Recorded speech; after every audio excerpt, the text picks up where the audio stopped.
I just told you about United Nations. Even the Nigerian court, appeal court, in the same year of 2022, rendered their own decision on the matter, discharging Mazi Nnamdi Kanu of all charges, and ordering his immediate release, and even went further to say there is no court in this country that should try this young man on this particular issue. Why? Because he was kidnapped. You can't go around the whole world kidnapping your dissidents and dragging them back to your country and put them in prison. So today, Mazi Nnamdi Kanu remains in prison without trial.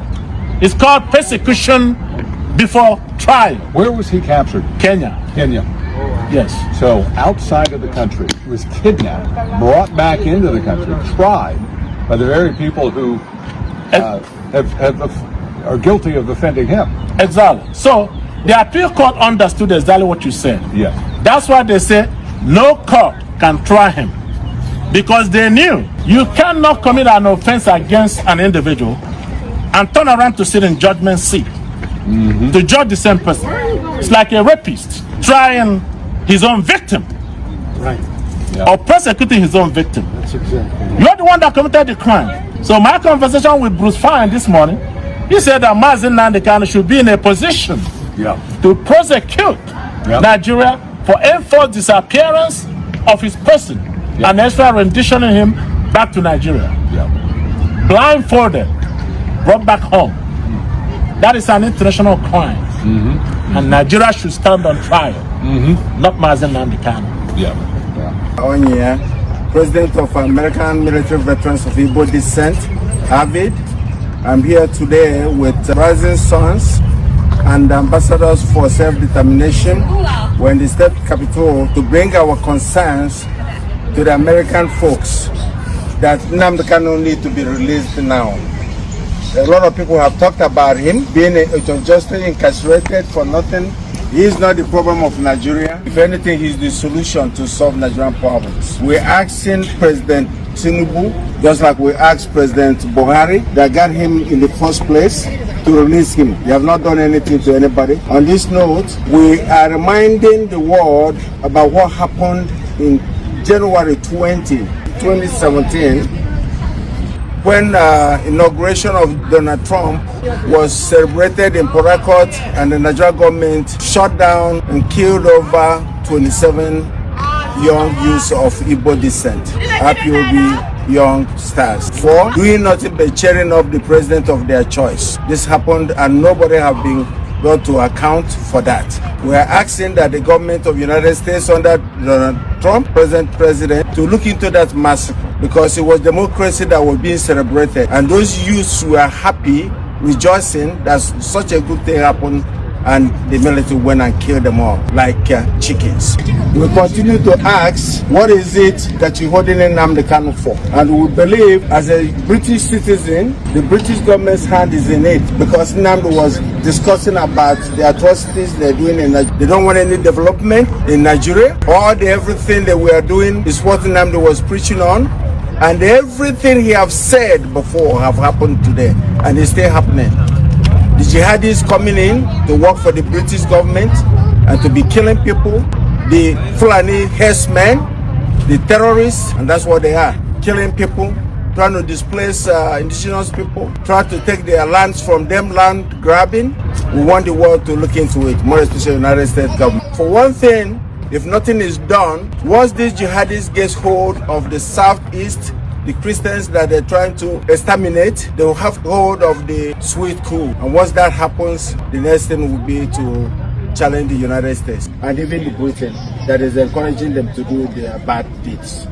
So, Father, I've heard that a Nigerian government official, the Inspector General of the DSS, Department of State Services, has said, Nigerians, defend yourselves from the terrorists and the bandits, end quote.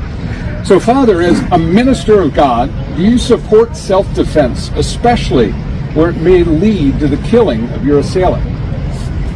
Thank you very much, sir, for the question. And if you don't mind, let me begin by thanking you and your colleagues who have been working with us tirelessly to bring to the awareness of the world the level of injustice that is going on in Nigeria. It's getting too much. And at some point, somebody somewhere has to stand up and say, enough is enough. Now, coming to your question, yes, the Director General of DSS, who in American context, we might equate to the Director of Homeland Security, is a special government official in Nigeria who is privy to top secret intelligence actually. For him to step forward and publicly told Nigerians, arm and defend yourselves, tells me a couple of things. One, Nigeria is either becoming a failed state or is already a failed state. Why? Because he said that they don't have enough government manpower to defend you. The military, the police, the DSS, that they don't have enough power to defend their citizens. What is the primary responsibility of any government, democratic government? To defend the lives and property of the people. So, for the director of DSS to say, we don't have what it takes to protect you Nigerians, to say, we don't have what it takes to protect you Nigerians, it means that they are incapacitated. Self-defense is a natural phenomenon. If I were to pinch you now, you will blink unconsciously in defense of yourself. So self-defense is a natural phenomenon.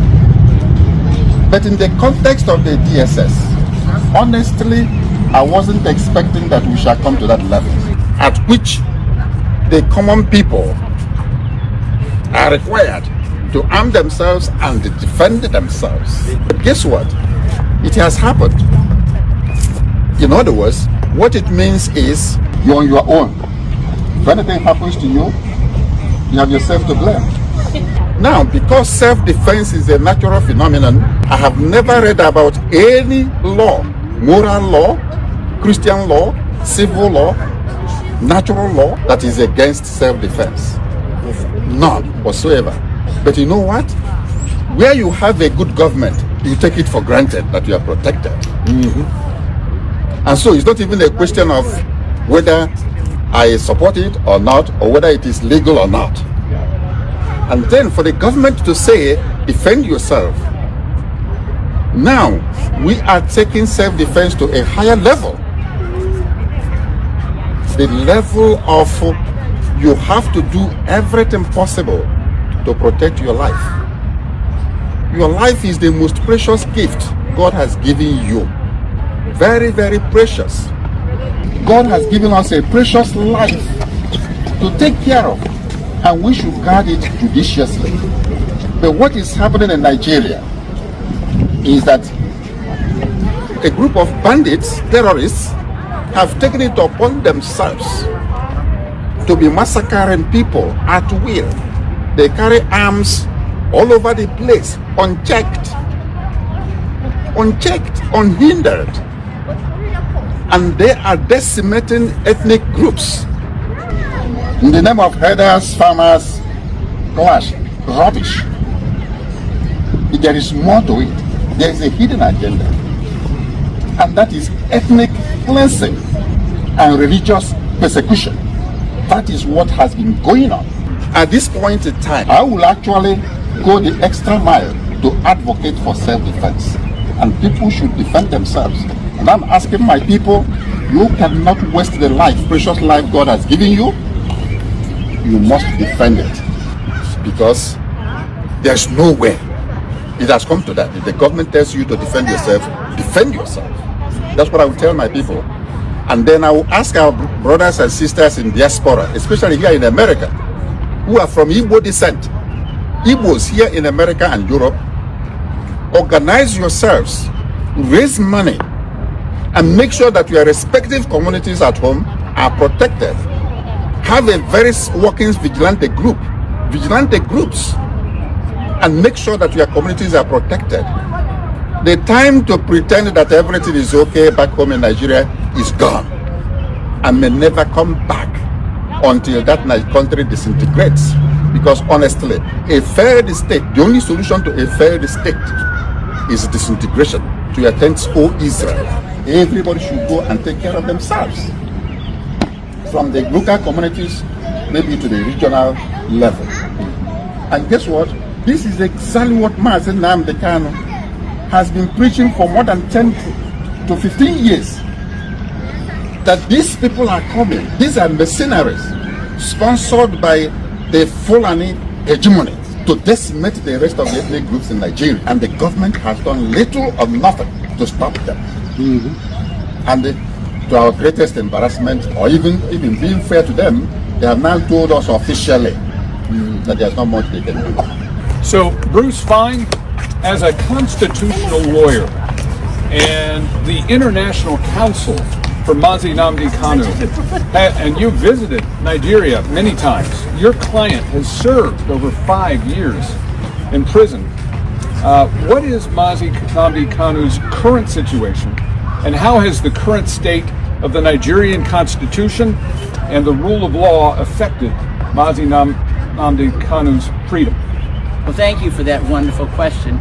We're really gathered here today to pay homage to Nnamdi Kanu and his unsurpassed courage that has given the Biafrans hope, which is what sustains the people and moving forward towards justice. Nnamdi Kanu was victim of a crime. Crime perpetrator was the nation of Nigeria. In 2021, he was kidnapped and tortured in Kenya. He was then returned to Nigeria, where he's been denied a trial for now over 4 years. I helped precipitate a ruling from the working group on arbitrary detention in Geneva, holding very unambiguously and calling for the immediate and unconditional of Nnamdi Kanu, because the government of Nigeria had violated 16 human rights covenants that were binding on all nations, whether they accepted them or not. The Nigerian government has flouted that decree now for almost 3 years. Nnamdi Kanu remains in isolation. Again, he's never ever been given an opportunity for a trial. There are repeated adjournments because there is no evidence. I've examined the indictments. They're really quite hollow. They don't have any specificity of what Nnamdi Kanu did that caused any kind of violence or harm. And at present, there still is no scheduled trial date. It's a continuing criminal violation by the Nigerian government. The great irony is that the real case should be Nnamdi Kanu versus the government of Nigeria, which should be in the defendant's chair. One of the things that's very astonishing is that for hundreds of years of Anglo-American jurisprudence, there's a motto: crime should not pay. The Nigerian government is trying to make their crime against Nnamdi Kanu pay, which is intolerable. Bruce, what can be done to the government of Nigeria to help free Mazi Kanu? Well, there are several precedents. One, during apartheid, South Africa was suspended from the United Nations General Assembly until Nelson Mandela was released. And there's nothing that prevents petitions now to the United Nations General Assembly insisting that Nigeria be suspended until they release Nnamdi Kanu. That's one possibility. Another would be if you had the president issue an executive order says there are going to be no Nigerian visas to visit the U.S. until Nnamdi Kanu is released. That would impress upon all Nigerians the penalty they're paying because the government is being so lawless and tyrannical. There are other options, like having an international arms embargo on Nigeria until Nnamdi Kanu is released, having very, very high tariffs on anything sold by Nigeria until Nnamdi Kanu is released. These are financial pressures. They've been utilized in other countries in the past. It's a matter of political will, not law. Chief Ugonna, how do the attacks on the Christian community and the continued injustice faced by Mazi Nnamdi Kanu serve as a serious warning sign for all Nigerians about the state of justice and freedom in the country? You know, that's an excellent question, and thank you for posing that. I want to tell you a short story. I've been going to the region for 20 years, and the first 10 years that I was there, it was quite peaceful, at least in the southeast. some of this was brewing already in the north, but in the southeast and the spaces where I was at with the Igbo, quite frankly, was fairly peaceful. And then, right around the time actually when they put Mazi Nnamdi Kanu under chains, things blew up. And more than that, I think when people in the villages and the boroughs of Southeast Nigeria look at this, they see, wow, if they can do that to somebody like Mazi Nnamdi Kanu, who is quite an individual, what could they do to me? What can they do to the individual citizens? It's just gone wrong.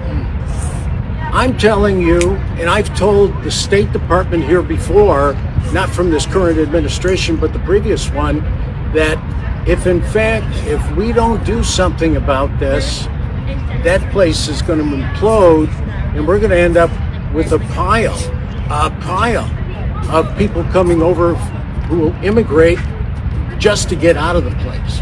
That's what's going to happen. I think the other thing that lines up where the people, the situations that they're living in, many of them are Christians. We've said before, 90% plus are Christian. Those who are Christian are experiencing the same kind of attack.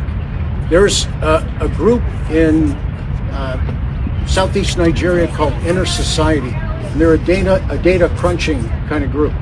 And they've also got a very nice legal angle where they triangulate on everything to make sure that what they print is real. And they printed a statistic where they said just recently that for a period of 9 years, there were more than 30,000, mostly Christians, either killed or extremely violated. And even since they printed that, another 9,000 have been added to the list. So you're talking about 40,000 people. When we had our 9/11 here in the U.S., it wasn't anywhere near 40,000. And look at the reaction we had. 40,000 people being killed or violated should draw an unbelievable personal explosion. I think one of the things that people need to do, citizens, whoever is a citizen in Nigeria listening to this broadcast, need to really think this way. I used to work for a guy who said, you know what, now that we've had all this discussion, that's all wonderful, but tomorrow morning when you wake up, what are you going to do? What are you going to do? And the point is, you need to be able to answer that question. And for me, it comes down to three things. The first is you need to understand what's going on. What's going on in your village? Who are those strangers out in the bush? Who are they? What are they doing? You need to understand what's happening to you. You can't wait for somebody to tell you. Nobody's going to tell you. When DSS has already said, you know what? You better take care of yourself. You know? Actually, I don't know if they really want to give us any good advice, but that's good advice. We need to take care of us. You need to get up and understand what's going on. The second thing you need to do is you need to have a plan. You need to start to think about, what am I going to do tomorrow morning? What's the plan? I need a plan. And the third thing you need to do is take it personal. Now, you might say, what's this white chief? How many white chiefs do you see with a red hat? Not too many. What's he doing? I want to tell you what I'm doing, okay? What's important to me? You know, when it comes to understanding what's going on, we are all about, I spent 20 years understanding what's going on. And some people even pin the label on me, not Big A, but Big I for Igbo. They said, boy, he knows a lot about the Igbo, that guy. Because I've spent 365 days on ground. And in so doing, I learned what's really critical to the Igbo, to the ethnicity, to the ancestral Igbo. What's important to that person? Why are they the way they are? So I did that. I started to understand by working with the people around, standing here and many others, I've learned all the ins and outs of what's driving, what's the history. What did the British do? How did they fumble the ball so badly when they set this place up? How did that happen? And so I've learned about that. So I know what's going on. The second thing is I've got a plan. One thing I learned from my dad, and God rest his soul, my dad was a Marine Corps staff sergeant. And so you can imagine, as a young boy, I was on the run. My dad, he said, son, you're either going to be part of the problem or you're going to be part of the solution. And you know what? I've chosen, I think wisely, to be part of the solution. Part of the solution is critical. And you know what? You as citizens need to be part of the solution. And you need to come up with it yourself. You know what? Just like DSS, they're not going to tell us what to do. Nobody's going to tell you what to do. You need to figure it out for yourself and then do it. And then the third thing is take it personal. Now, what have I been doing? You can tell just by the way I am. I take things personal. And when I come to this place behind me, and I spend a lot of time at the State Department as well, and as a group with Avid, Avid's a great organization. Avid, with that group, we've spent a lot of time in the halls of Congress, knocking on the doors, talking with people. When we're with those people, what we're doing is we're taking them through the same 3 steps. United States government, you actually don't understand what's going on in Africa. Listen to us. We'll tell you what's going on. It's an ancestral place. And what happens is when they abscond with somebody who's iconic in the society. I mean, Mazi Nnamdi Kanu is iconic. When they put somebody like that in chains and just throw away the key, which they've done. They've thrown away the key. We should be taking that personal. And once again, if they can do what they're doing with him, they're doing with us, and that's when the 40,000 Christians that they've got on the run. There's another little bit of data you ought to know about. You know, all the people, and I bet there's hardly anybody in the region who hasn't been personally touched by a disappearance. You've got family, friends, fellow villagers who've been absconded with. They've been stolen. Everybody knows what I'm talking about. You know what's going on. Well, what happens is we need to tell the people in these powerful places, because they have a lot of control. I think you've heard quite a bit of wisdom about what the U.S. government can do. But for sure, the U.S. government needs to understand that if these 3 questions don't get answered, also by the United States, understand, have a plan, and take it personal, one day it will come to our shore. One day that place will just turn into a mess. And we need to make sure that it doesn't come to our shore. Evans, a lot has been said about what is wrong in Nigeria, especially the illegal detention of Mazi Nnamdi Kanu. What are your thoughts? Well, I can tell you that we've heard an earful about the evil and atrocities going on in Nigeria. But one thing, because there are all good people everywhere. There's good people in the north, there's good people in the south, but few live for a long time.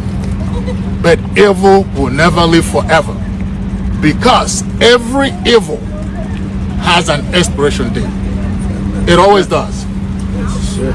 So I'm telling you that the time of massacre of Christians in the north and south has expired. Right? Expired. Right. Expired. The genocide against the Igbos has also expired. And she was kidnapped. Yeah. Until this day, she remains in the custody of the terrorists. Yes. She cried out to her government, and they did nothing. No rescue, no help. And I want to surprise you. This young woman today is